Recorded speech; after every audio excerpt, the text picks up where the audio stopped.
واتل عليهم نبأ نوح إذ قال لقومه يا قوم إن كان كبر عليكم مقامي وتذكيري بآيات الله فعلى الله توكلت فأجمعوا أمركم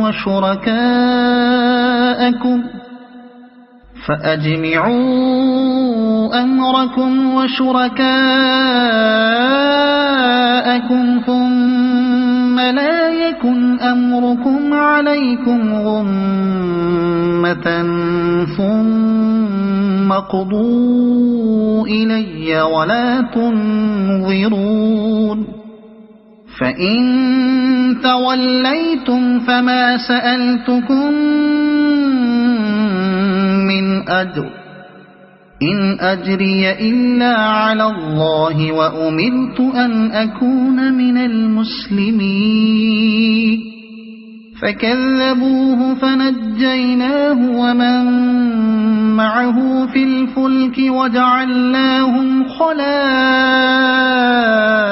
وأغرقنا الذين كذبوا بآياتنا فانظر كيف كان عاقبة المنذرين ثم بعثنا من بعده رسلا إلى قومهم فجاءوهم بالبينات فما كانوا ليؤمنوا بما كذبوا به من قبل كذلك نطبع على قلوب المعتدين ثم بعثنا من بعدهم موسى وهارون إلى فرعون وملئه بآياتنا فاستكبروا وكانوا قوما مجرمين فلما جاءهم الحق من عندنا قالوا إن هذا لسحر مبين قال موسى أتقولون للحق لما جاءكم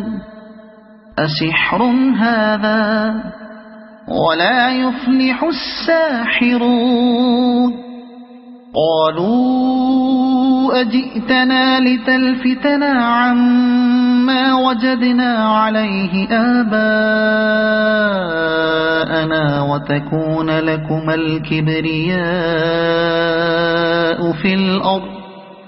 وما نحن لكما بمؤمنين وقال فرعون ائتوني بكل ساحر عليم فلما جاء السحرة قال لهم موسى ألقوا ما أنتم ملقون فلما ألقوا قال موسى ما جئتم به السحر إن الله سيبطله إن الله لا يصلح عمل المفسدين ويحق الله الحق بكلماته ولو كره المجرمون